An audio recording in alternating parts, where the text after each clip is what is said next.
Oi, meu nome é Bianca, eu tenho 29 anos e eu gostaria de compartilhar com vocês a minha história do que eu vivi na minha primeira gestação.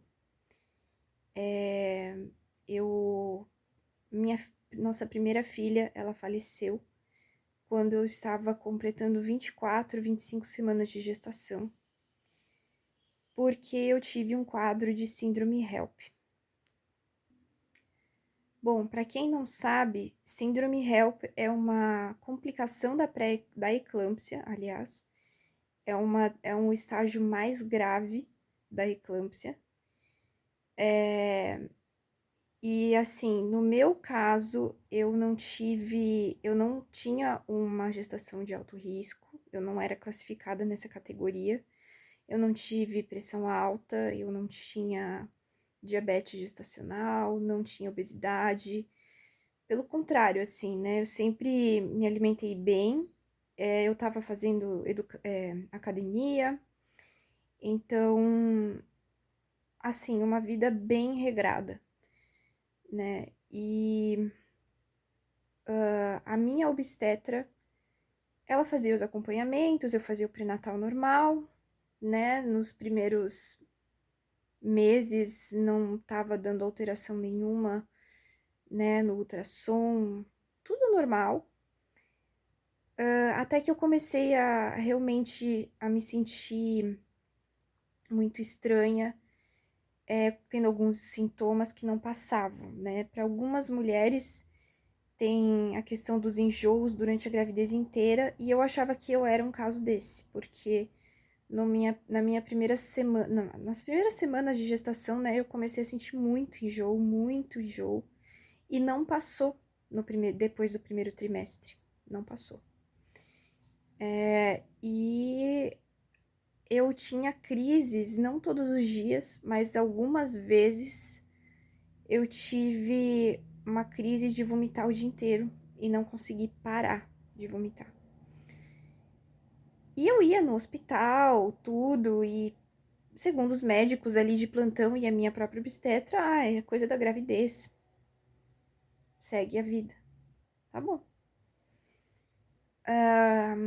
E eu comecei assim, a me sentir muito cansada, sabe? Tipo, sempre muito cansada, com muito sono, e isso é normal no primeiro trimestre, não é normal depois. E tanto assim, eu pedi exames de sangue, né, específicos, como eu sou nutricionista também, eu acabei solicitando para minha médica, olha, me pede, eu quero alguns exames porque eu não tô me sentindo bem, tem alguma coisa estranha.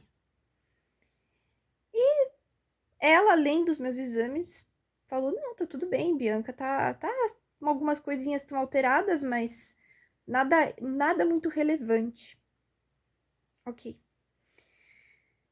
E, enfim, como eu não melhorava por muita insistência da minha mãe, principalmente, eu fui numa outra médica de um viés mais integrativo e ela me analisou, viu os meus exames, um hemograma simples que eu tinha feito. E pelo hemograma, ela já notou algo relevante, sim, muito relevante. Que para a outra colega de trabalho não era tanto, mas para essa, ela mostrou profundo, assim, tem algo errado. Tá. E aí, depois de uma semana, eu comecei a sentir uma dor, assim, do meu lado direito, abaixo da costela, uma dor assim que eu não conseguia encostar em nenhum lugar, nem andar direito. Uma dor muito estranha. Eu nunca tinha sentido uma dor assim. E passou um dia, era domingo isso. Eu pensei, não vou no hospital hoje. Eu não quero. E aí, no dia seguinte, eu pensei, bom, se não passar no dia seguinte, eu vou. Dito e feito, não passou e eu fui. Bom, de início, falaram pra mim, não, você deve ter alguma pedra na vesícula. Eu já fiquei assustada. Pedra na vesícula. Tá, grávida. E aí? Ah, mas aí você faz a cirurgia, tá tudo bem. Hum. E aí me pediram uma bateria de exames e assim, eu só me lembro da minha obstetra assim, eu ligando pra ela porque eu tava nervosa.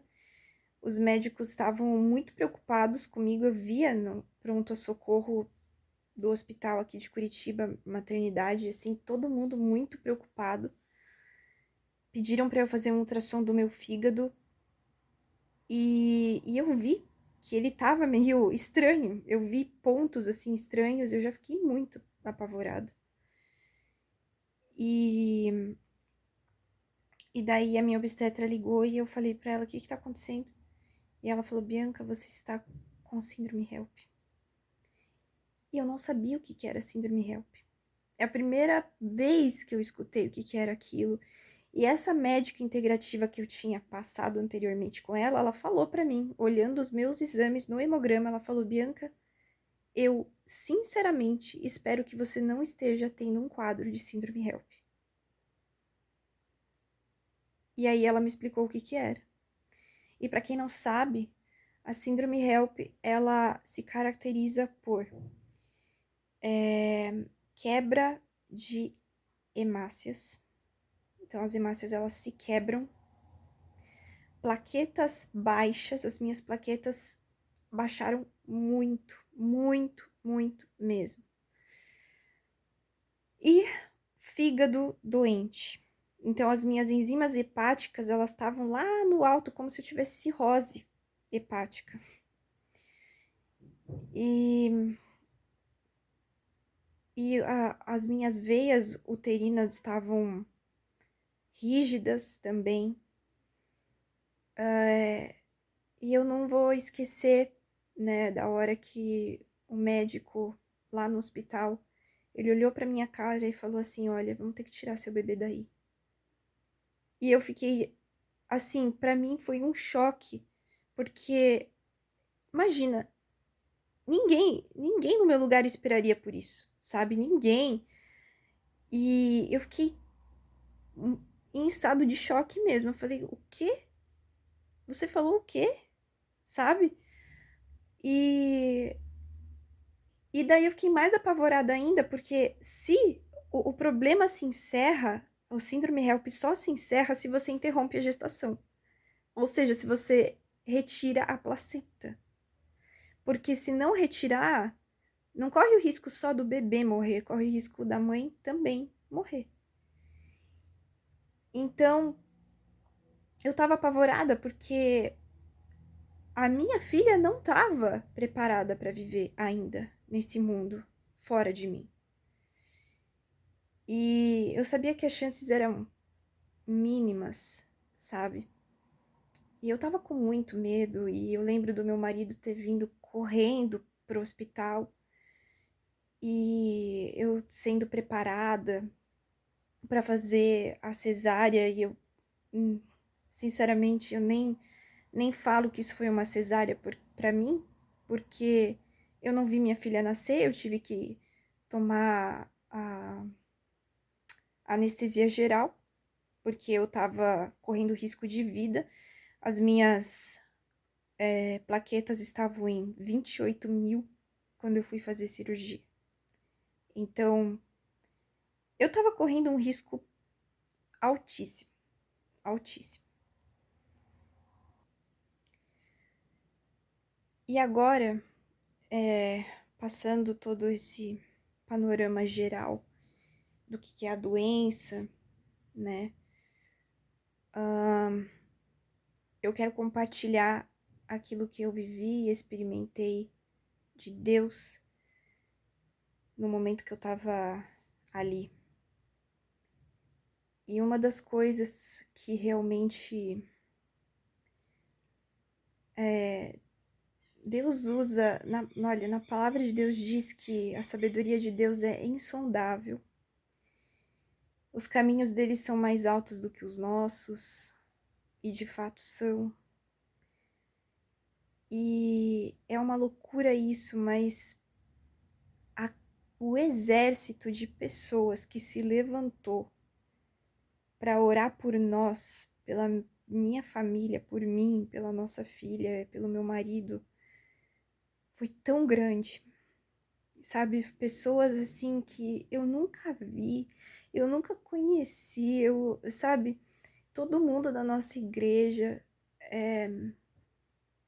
pessoas de fora, pessoas do mundo, pessoas, eu creio que nem, sei lá, que começaram a orar porque quiseram, sabe? E até algumas pessoas vieram até até onde a gente estava, até o hospital, para orar lá, parar o carro na frente do hospital para ficar orando, intercedendo, sabe? E naquele momento vai parecer loucura o que eu vou falar para vocês, mas eu me senti tão amada, sabe? Tão amada, como de uma maneira que eu não pensei que eu fosse, sabe?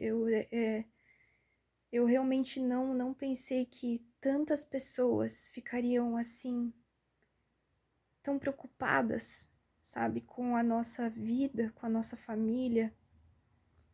E aquilo me deu muita força, sabe? Muita, muita. E eu lembro que, bom, meu marido ficou do meu lado o tempo todo, né? Enquanto eu tava sendo preparada para fazer cirurgia.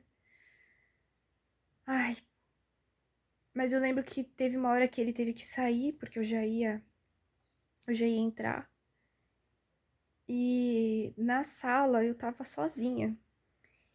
E eu falei para Deus, Senhor, eu lembrei de uma oração que Jesus fez. Jesus curou a sogra do apóstolo Pedro, que ela tava com febre e ele teve autoridade sobre a febre e mandou que a febre fosse embora. E naquela hora eu orei e pedi para Deus, para Jesus exatamente isso, sabe? Senhor, por favor, o Senhor tem autoridade sobre o meu corpo e sobre as minhas plaquetas. Elas são pouquíssimas. Eu sabia que eu tava correndo risco de vida, sabe?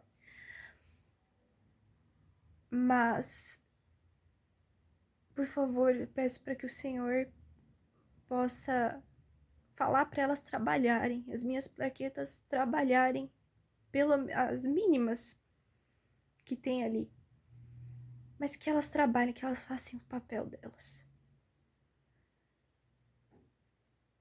E ok, daí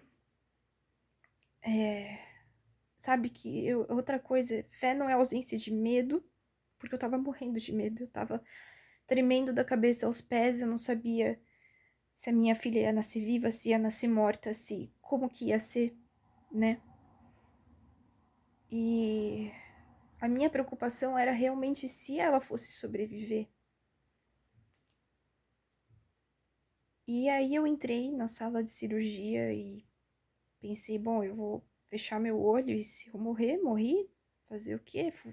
Eu sei para onde eu vou, sabe? E essa é a certeza que a gente tem quando a gente confia no único Senhor e Salvador que é Jesus. A gente sabe exatamente para onde nós vamos quando a gente parte daqui. E aí eu fui. E quando eu acordei da cirurgia, eu tava muito grogue e quem me contou isso foi meu esposo. Ele falou pra mim, Bianca, quando você acordou, eu não lembro disso, tá? Relatos dele. Quando você acordou, todo mundo chorou. Todo mundo, todas as enfermeiras, todo mundo que tava lá chorou e você falou assim, você começou a glorificar a Deus, você começou a falar glória a Deus, que deu tudo certo. Eu não merecia isso e deu tudo certo, glória a Deus. E eu não lembro de ter falado isso. Eu não lembro de ter falado isso. Sério, não lembro. E todo mundo ficou emocionado porque a nossa filha nasceu e nasceu viva. E aquilo já foi um milagre, um milagre, porque nossa. E daí, eu lembro que eu fui na UTI. Eu queria até contar mais coisas, mas quero resumir, né? Pra não ficar um vídeo muito comprido. Eu tava na UTI, eu fiquei a noite inteira lá. Eu dormi aquela noite, eu fiquei 2 dias, 48 horas na UTI. E eu lembro quando eu fui ver a minha filha pela primeira vez, né? E ela tava na incubadorazinha ali, muito pequena, muito pequena. Né? Ela tava se mexendo, ela era muito lindinha. E só que ela tava com todos aqueles aparelhos em volta, cheia de fio. E eu acho que e não era uma cena natural, sabe? Não é natural você dar à luz a uma criança que não tava preparada para nascer, sabe? Nada do que eu vivi foi natural. Então, eu lembro que quando eu vi ela naquela condição, eu quase desmaiei assim, porque você não tá preparado para ver um filho seu assim. E eu ia lá, eu esgotava meu leite, sabe? É... E eu fiquei lá por uma semana no hospital. Depois de 2 dias na UTI, os médicos estavam esperando que eu piorasse, porque geralmente na síndrome HELP se piora depois do parto. Tem casos que pioram, mas no meu caso, por um milagre de Deus, minha recuperação foi muito rápida, muito rápida. Até os médicos ficaram impressionados, eles não acreditaram que eu tinha saído na UTI tão rápido. E a nossa filha, a Sara, ela viveu por mais 5 dias. E é claro que eu orei muito para Deus, para Ele segurar a vida dela ali, sabe? Não permitir com que ela fosse embora, morresse tão cedo.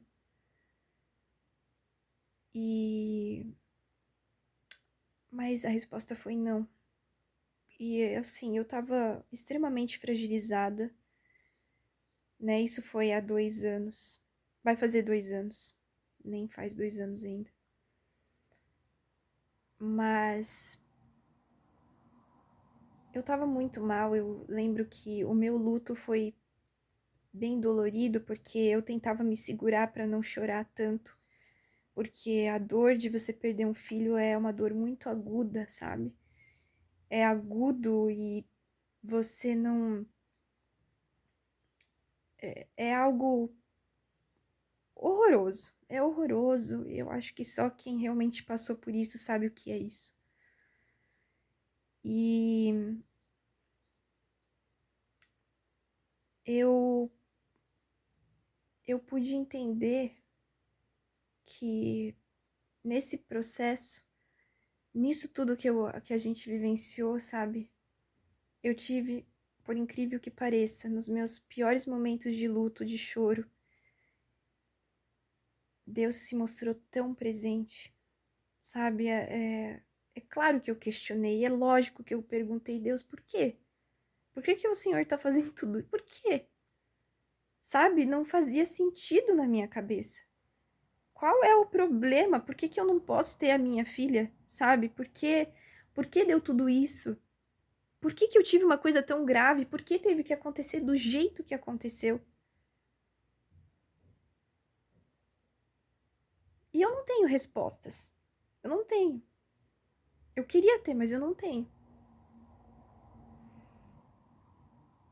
Só que o que eu vivi e experimentei foi verdadeiramente um amor de pai, de Deus Pai na minha vida, sabe? A minha filha, ela veio realmente como um anjinho para mostrar para mim quanto Deus me ama. ela não veio pra me afastar, ela não foi tirada de mim, assim, pra eu me afastar de Deus. Ela foi levada por Jesus, talvez porque a gente imagina, né, que, claro, ela tá num lugar muito melhor que eu, muito melhor que você que tá me assistindo. Ela tá muito bem, porque eu sei com quem ela está agora. Mas eu entendo a dor da saudade que, se você que é mãe e perdeu seu filho, eu te entendo, sabe? Talvez eu não tenha tido as mesmas coisas que você, nem você as mesmas que eu, só que eu entendo. E é dolorido. Só que eu pude experimentar um Deus que me cuidou, me carregou no colo, que chorou comigo e que falou pra mim que a única resposta que eu recebi de Deus é essa aqui, ó. Os meus pensamentos são maiores que os teus. Os meus caminhos são mais altos que os teus. Então são coisas assim tão elevadas que a gente não consegue entender aqui nesse plano dessa vida, sabe? Então eu queria ter respostas para você que talvez perdeu seu filho de uma maneira trágica, de uma maneira horrível, mas eu não tenho. Eu não tenho nem para mim. É... E uma coisa assim que eu pedi muito para Deus, Senhor, me ajuda a confiar em você. Me ajuda a continuar confiando, sabendo que o Senhor é bom, que o Senhor não me abandonou, sabe? Confiando no propósito de Deus, do porquê a minha primeira filha foi embora tão rápido e de uma maneira tão horrível, tão trágico, né? Me ajuda a confiar em você mesmo assim, Deus. Me ajuda a confiar no Senhor. Jesus, me ajuda a confiar em ti, Jesus, mesmo assim. Sabe? E então eu tenho experimentado isso. Eu entendi o propósito e assim quando a nossa filha foi o enterro dela, o velório, tantas pessoas apareceram. Nossa, eu e o Luiz, eu e meu marido, a gente ficou tipo assim, nossa, como assim? Tanta gente, sabe? Isso só mostrou o amor de Deus por nós. E eu lembro que eu ia na igreja, né? E às vezes eu tava com uma cara bem. Enfim, eu estava triste. E era natural eu estar triste. E eu lembro que um pastor chegou pra mim e ele falou pra mim assim, eu tinha certeza, Deus mandou ele falar aquilo pra mim, uma coisa tão básica, mas aquilo foi pra mim, sabe? Eu precisava ouvir aquilo. E ele falou pra mim algo tão simples, que tantas pessoas ao redor do mundo falam, mas tão simples. Ele falou pra mim: "Você é muito amada. Você é muito amada." E eu entendi que eu sou muito amada por Deus. E olha, eu não sou melhor que você que tá me assistindo. Eu não sou. E esse Deus a quem eu sirvo tá falando isso também pra vocês porque ele ama muito vocês. Inclusive cada filho que não tá mais nesse plano dessa vida. Que já foi. Cada criança, cada bebezinho. Cada bebezinho que você nem chegou a sentir no teu útero. Ele tá crescendo com Cristo. No paraíso. No céu. E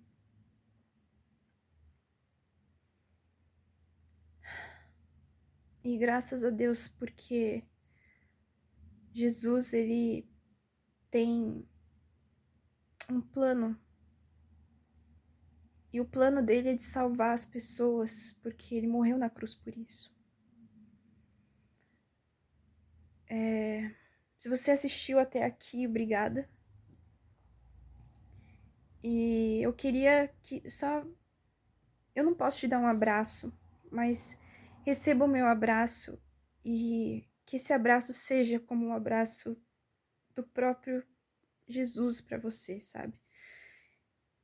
Porque ele é Deus. E ele um dia vai voltar. Mas tudo que ele fez por amor à humanidade. Então não, eu não tenho respostas do porquê. Por que o seu filho morreu? Por que uma gravidez não deu certo? Por que você teve abortos e mais abortos? Eu não sei o porquê. E às vezes a ciência também não vai conseguir te responder isso. A ciência não conseguiu me responder até hoje por que eu tive síndrome HELP, porque fiz tantos exames e nada justifica. Então, eu espero que as minhas palavras tenham consolado o teu coração. Um abraço.